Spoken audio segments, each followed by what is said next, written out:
Movie की शुरुआत में हमें कोड 46 के बारे में बताया जाता है, जिसके अनुसार अगर किसी महिला और पुरुष के बीच डीएनए 100%, 50% या 25% मैच करता है तो वो महिला और पुरुष आपस में संबंध नहीं बना सकते, और अगर वो ऐसा करते हैं तो ये कोड 46 का उल्लंघन होगा और इसके लिए उन्हें कड़ी से कड़ी सजा दी जाएगी। जिसके बाद अब हम देखते हैं कि जलवायु आपदा के कारण शहर का अधिकतर हिस्सा रेगिस्तान में बदल गया है, लेकिन वहीं कुछ खास लोगों के लिए कुछ सुरक्षित जगह भी बनाई हुई है जो शहर में ही है। आज के समय में लोग आने जाने के लिए इलेक्ट्रॉनिक पासपोर्ट का प्रयोग करते हैं, जिसे पेपल या कवर कहते हैं, और इसे स्पिंक्स कॉर्पोरेशन तैयार करती है, जिसके बिना आप कहीं भी सफर नहीं कर सकते। लेकिन कुछ लोग शहर में प्रवेश करने के लिए इलीगल तरीके से पेपल्स को बनवा रहे थे, और इसी फ्रॉड का पता लगाने के लिए विलियम शंघाई में स्पिंक्स के ऑफिस जाता है। वहीं इसके बाद हम मारियो को देखते हैं, जो स्पिंक्स में पेपल्स प्रिंट करने का काम करती है, और इसे अपने हर जन्मदिन पर हमेशा एक अजीब सा ही सपना दिखाई देता है कि जैसे वो किसी ट्रेन में, और ट्रेन जिस रूट पर चल रही है उसमें 2 स्टेशन है। वो हर साल अपने समय में एक स्टेशन ही आगे देख पाती है, जिस दौरान उसे लगता है कि जैसे वो किसी को ढूंढ रही हो जो उसके लिए बहुत ही खास है। और आज उसका 20वां जन्मदिन है, और आज अगर वो सपना देखती है तो वो अंतिम स्टेशन पहुंच जाएगी, लेकिन उसे ये भी डर है कि कहीं उसे वो नहीं मिला जिसे वो ढूंढ रही है, इसलिए वो आज सोना नहीं चाहती ताकि उसे सपना ही ना आए।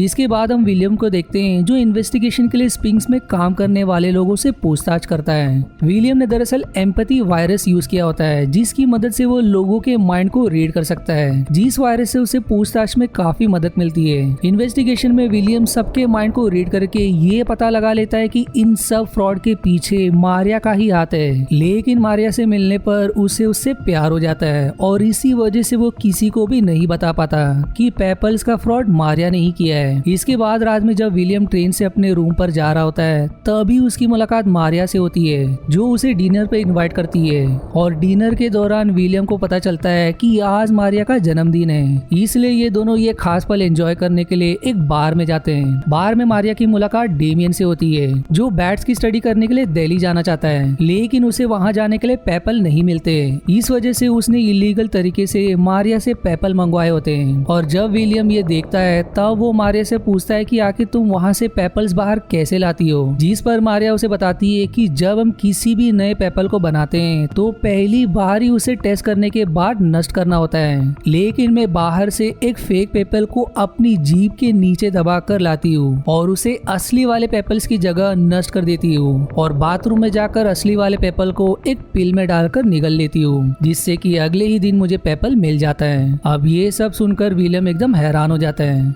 इसके बाद दोनों मारिया के रूम पर जाते हैं, और रूम पर दोनों आपस में ही एक दूसरे के बारे में बात करते हैं, और तभी मारिया को फिर नींद भी आने लगती है, जिसकी वजह से उसका सपना शुरू हो जाता है। सपने में वो अपने अंतिम स्टेशन की ओर बढ़ रही होती है और किसी को ढूंढ भी रही होती है। फिर अचानक से उसे सपने में विलियम दिखाई देता है, और वो समझ जाती कि इतने वर्षों से जिसे वो ढूंढ रही थी वो विलियम ही है, जो जानने के बाद वो विलियम को किस कर देती है, और फिर दोनों वहीं इंटीमेट हो जाते हैं। अब यहाँ पर विलियम को ये बात पता चलता है कि मारिया 10 साल तक आउटसाइडर भी रह चुकी है, और वो आउटसाइडर के लोगों के जीवन को अच्छे से समझती भी है कि वो कितने परेशानियों का सामना करते हैं, इसलिए शायद वो आउटसाइडर्स का मदद करती है। अब अगले दिन विलियम अपने घर सिएटल पहुंच जाता है, अपनी फैमिली के पास, लेकिन उसे अब भी मारिया की याद आ रही होती है। ऑफिस में भी वो मारिया को ही याद करता है, और उसके बारे में और भी बातें पता करता है, जैसे कि उसके माता पिता कौन है और उसका जन्म कहाँ पर हुआ था। वो ये सब स्टडी कर ही रहा होता है कि तभी उसके बॉस का कॉल आ जाता है, जो बताती है कि दिल्ली में एक डेमियन नाम के एक आदमी की मृत्यु हुई है, जो बैट के बारे में स्टडी करना चाहता था,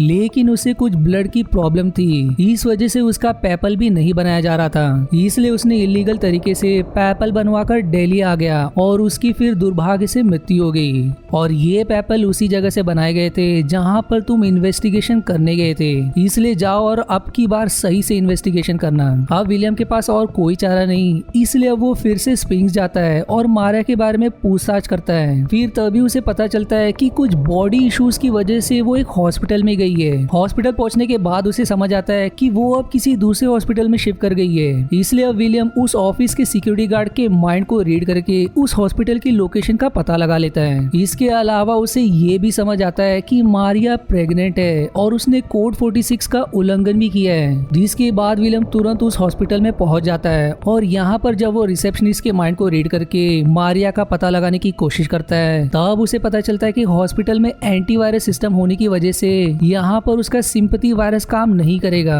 इस वजह से वो रिसेप्शनिस्ट से मारिया के बारे में बताने के लिए रिक्वेस्ट करता है। अब मारिया से मिलने के बाद वो उसे डेमन की मृत्यु के बारे में बताता है, लेकिन उसे डेमन के बारे में कुछ भी याद नहीं होता। जिसके बाद फिर डॉक्टर उसे बताती है कि उसने कोड 46 का उल्लंघन किया है। इस वजह से उसके बच्चे को गिरा दिया गया है और उससे जुड़ी सारी मेमोरी को भी रिमूव कर दिया गया है। जिसके बाद अब विलियम को समझ आ जाता है कि इसी वजह से वो उसे और डेमन को पहचान नहीं पा रही है। विलियम अब मारिया को हॉस्पिटल से लेकर उसके घर जाता है और यहाँ पर जब मारिया अपने यादों में डेमन को देखती है, तब उसे डेमन के बारे में याद आ जाता है और वो विलियम से कहती है कि डेमन ने कई सालों तक पेपल के लिए अप्लाई किया था, लेकिन उसे पेपल नहीं मिले। जिसके बाद जब मैंने उसे इलीगल तरीके से पेपल लेकर दिया तो वो इतना खुश हो गया जैसे उसे जन्नत मिल गई हो। तभी फिर वो अपने यादों में विलियम को भी देखती है, जिस पर अब विलियम उसे कहता है कि जब तुम डेमियन को पेपल दे रही थी तो उस वक्त मैं भी वहीं पर था तुम्हारे साथ, लेकिन तुम्हारी यादों को मिटा दिया गया है, शायद इसी वजह से तुम्हें याद नहीं है। जिस पर अब मारिया उसे पूछती है कि आखिर तुमसे जुड़ी यादें क्यों मिटा दी गई, पर इसका जवाब विलियम के पास भी नहीं होता।